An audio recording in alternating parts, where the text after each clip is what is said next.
Thierry Bernard. Denis, Bonjour à vous tous. avez apporté quelque chose que vous gardez caché dans un grand sac. Je gage que c'est une fleur. Gagné, Bernard. Voilà. C'est la fleur la plus flashy de mon jardin. J'ai voulu donc vous faire une surprise. Voilà, je l'enlève du sac. Il l'enlève du sac et qu'est-ce qu'est-ce, mon Dieu? Il y a du rouge, du jaune, mais elles sont très hautes, comme des grosses marguerites. On dirait une marguerite géante. Voilà. Ouais. C'est une marguerite ébouriffée.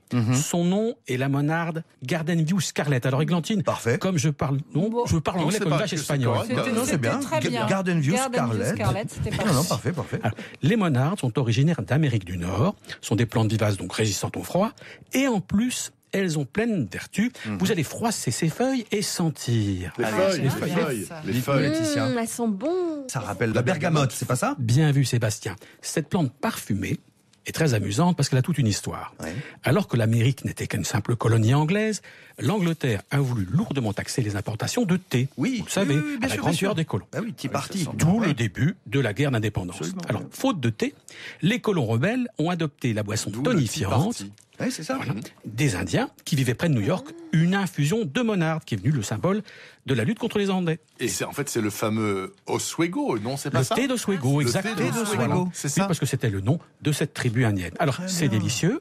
D'ailleurs, maintenant, même les Anglais le reconnaissent, Ouais. et il y a des feuilles de monarde dans le célèbre thé Earl Grey. Voilà. Célébrissime. Ouais, c'est pas...